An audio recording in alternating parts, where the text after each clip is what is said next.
Okay, well, let's get started by reviewing allophony. We saw last week that allophony refers to, as you see, different pronunciations for the same segment depending on its position in a sequence. Right?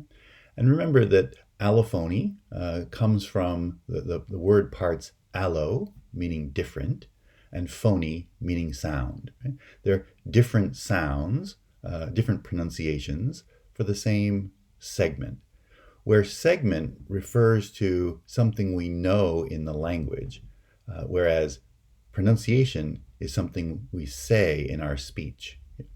The examples we saw last week included the high vowels, e and u, and the glides, y and w. That we pronounce these segments as high vowels when they are a sonority peak. It means that the segment before and the segment after have lower degrees of sonority. And we pronounce the glide when the next segment or the segment before has greater sonority. So it's not a sonority peak. We also will see today that the high central vowel is an allophone, along with English R, what we'll call the median approximant, but that's what we'll be learning about today. And then there is an additional approximant, English L, which also has more than one pronunciation. One we call clear L and one we call dark L. So I'll explain what those are and demonstrate them, and hopefully it will become clear to you. Okay. Now, when we say pronunciations, right, it's important that we distinguish, as I said a moment ago, between whether the sounds are a property of speech or language. Right?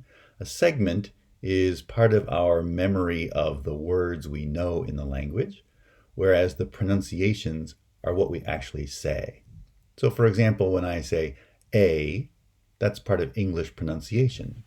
We know that tense vowels get lengthened and diphthongized, but the phoneme, the segment in the mind of the speaker, is likely just simply a. And it kind of becomes pronounced as a, as the allophone in spoken English. And it's not the only allophone. If the a occurs in an unstressed syllable, well, then we'll find that it gets changed and pronounced as schwa, right? The sound In fact, any vowel in English can become schwa when it appears in an unstressed syllable. It's another form of allophony. So segments, individual speech sounds, it actually has two meanings. Right? It can refer to the phoneme or the allophone. Right? The phoneme is the segment in language, right? A single sound in words that a person knows. Whereas the allophones, or each allophone, is a segment of speech, a single sound in what a person says. And we use the slash marks around the IPA symbol to refer to the phoneme. And then we use square brackets around the IPA symbol to indicate the pronunciation, or in this case, the allophones. Right? So this underlying E tongue position and tongue height is pronounced E, right, when it's a sonority peak in a sequence of segments. Right? But if it's before or after a sonority peak, then it gets pronounced as Y, as the glide. Right? So when this segment occurs between N and D, two segments that have lower degrees of sonority, well, then it's a sonority peak, and it's pronounced E, as in need. But if it appears before a following which has a greater sonority because it's an open vowel, the mid vowels and low vowels belong to the group of open vowels, the greatest degree of sonority, well, in that case, this segment will be pronounced as a glide. The same is true for the high back vowel U, which will be U when it's a sonority peak, or W when it's before or after a sonority peak. If the segment occurs between a S and a N, two segments with lower sonority, like the word soon, well, then the segment is pronounced as the high back vowel. If it occurs before a sonority peak, as it does in the word quite, then it's pronounced as the glide, w, quite.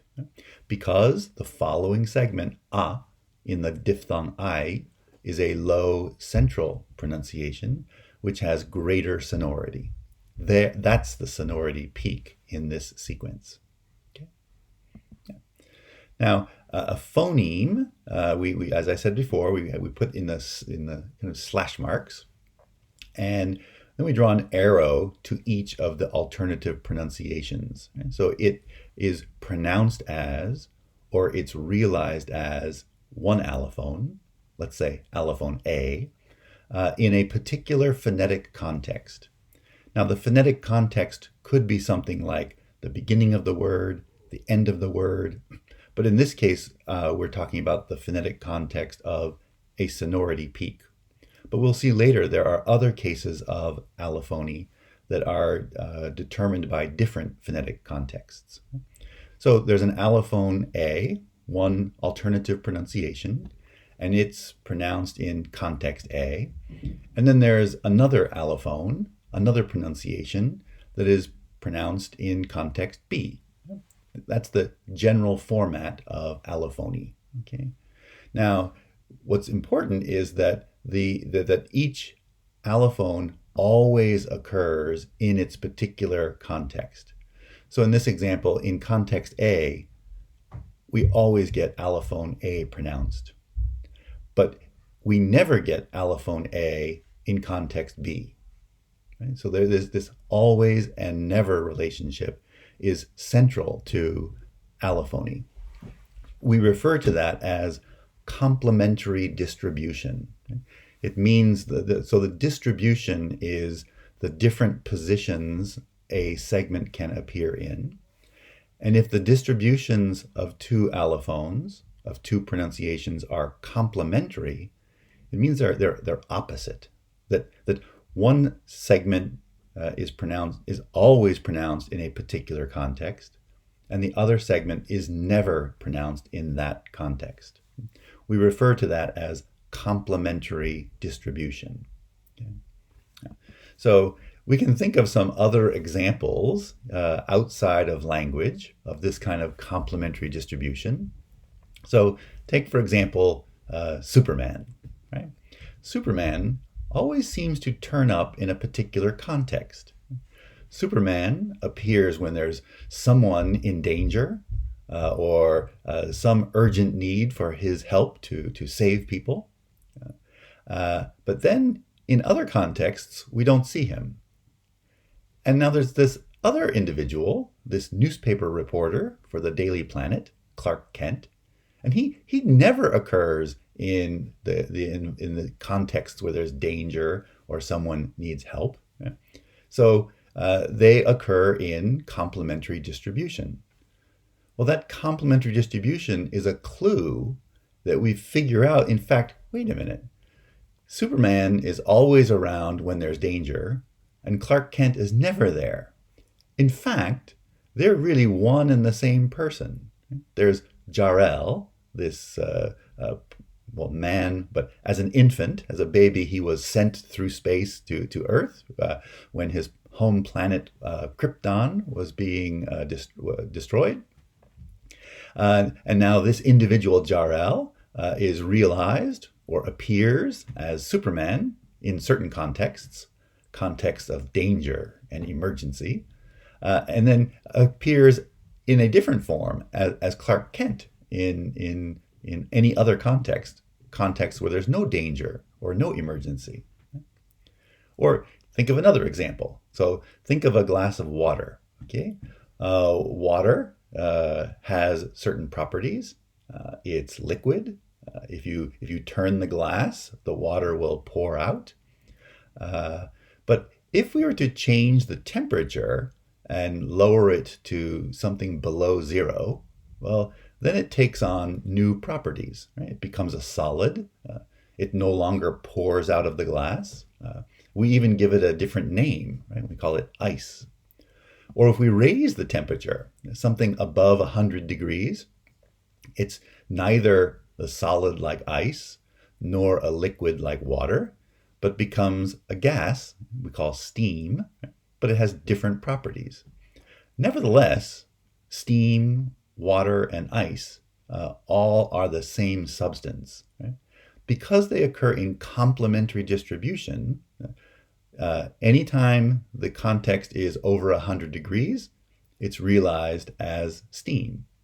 Anytime it's below 0 degrees, it's realized as ice. So there's a kind of phoneme, not a phoneme, its basic underlying content is H2O, which is realized as ice in a certain context when the temperature is below 0 degrees, or it's realized as a different form, as steam, in a different context when it's over 100 degrees, and otherwise it will be water. This is a kind of complementary distribution. They appear in different contexts. Well, when we talk about speech sounds, we find high vowels and glides appear in different phonetic contexts. Right? So high vowels are always in the peak sonority in a sequence of segments, and the glide is before or after a peak. Right? Essentially, the high vowel is always a sonority peak, and the glide is never a sonority peak. That's a kind of complementary distribution. Right? So we can then conclude that, in fact, they're just one segment with two different pronunciations. They're one phoneme with two allophones. So it's a vocalic approximant, and we'll come back in the next video to this term approximant. So vocalic is vowel-like. Approximant refers to the type of segment. As I say, we'll come back just in the very next video. Vocalic approximants have allophones. One allophone is a close vowel, a high vowel pronunciation when it forms the peak in sonority in a sequence of segments. It will be pronounced as a glide in any other position, right? When it's not a sonority peak. Right? So we use the term allophone to refer to a segment of speech, a single sound in words that a person says. Right? It's pronunciation. Whereas the term phoneme refers to a segment, but in language. It's a single sound in the word that you know. So a phoneme is in your mind. An allophone comes out your mouth. That's basically the contrast. Now, vocalic approximant is just a name for this phoneme. We learned last week we can describe phonemes as sets of distinctive feature values. So I could replace vocalic approximant with the feature values minus consonantal plus sonorant plus high. So any segment with that set of feature values will be pronounced as a high vowel when it's a sonority peak and as a glide when it's not. That's allophony. Okay.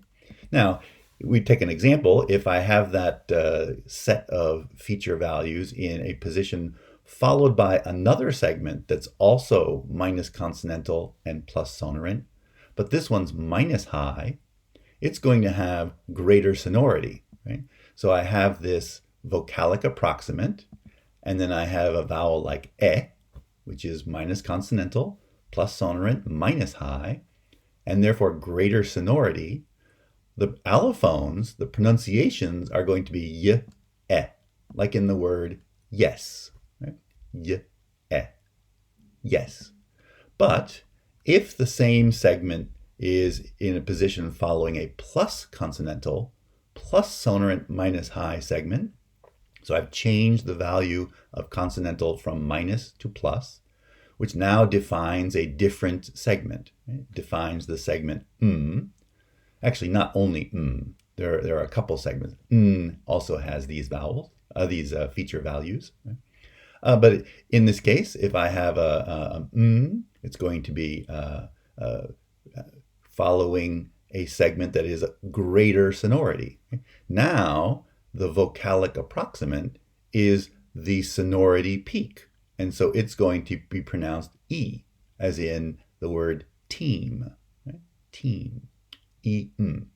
The very same segment. Okay? So to summarize, we've seen a couple different phonemes that have allophone pronunciations. Right? The high front vocalic approximant is pronounced as a high front vowel when it's a sonority peak, and a palatal glide otherwise. Right? The contrast between C and yes.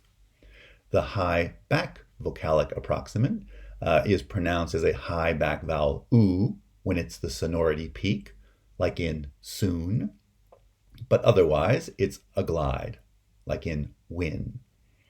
And we're going to now look at approximants, including R and L, but approximants also have allophones, and the high central vowel is an allophone for r.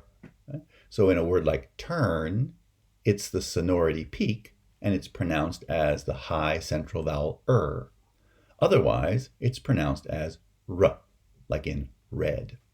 Okay. Now, just to finish off the topic of allophony, I'd like to point out that allophony is not unique to English. Right? We see allophony in Japanese as well. So take, for example, a kind of not so common form. Right? There's a very polite set of adjective forms. In linguistics, it's called a hyperpolite adjective. And you probably know these, better than me, in fact. But you take an adjective like yasui, in yasui desu. If you make the super polite form, it becomes yasu gozaimasu. Right? Not yasui gozaimasu, but yasu gozaimasu. Or hiroi becomes hiro gozaimasu. That's the form we're talking about. But if the adjective ends in a high front vocalic approximant, like kawaii, kawaii desu becomes kawayu gozaimasu. That I becomes a y. It's an alternation, an allophonic change between the high front I and the glide, the palatal glide, y. It's not kawaii gozaimasu. It's not kawayu gozaimasu. It's kawayu gozaimasu. Right? So it really is a glide. Similarly, and I'm told this is a bit of a strange example, but still, it's the sound that would be made. Right? If you were to take the adjective oki and make it hyper polite, the pronunciation would be okyu gozaimasu, where that I becomes a glide in kyu gozaimasu. It's not oki gozaimasu or okyu gozaimasu. Right? So we see this allophony where the I is sometimes pronounced not lengthened, I or y. It's not exactly the same as the kind of allophony we have in English, but it's just to show that these kinds of relationships occur in Japanese and, to be honest, in many, many languages. Okay, so to summarize what we've seen, allophones are alternative pronunciations in speech for a single phoneme in language. And the which one gets chosen depends on different phonetic contexts. And we've seen that allophones appear in complementary distribution, which means one of the allophones will always be pronounced in a particular phonetic context, and the other allophone will be pronounced basically anywhere else.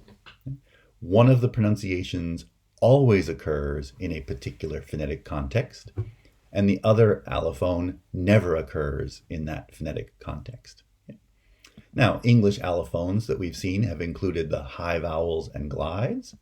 We saw that all vowels can be allophones with schwa under conditions of stressed or unstressed syllables, a topic we will return to later in the course. And then we saw briefly that high central vowel is an allophone with English r, known as an approximant.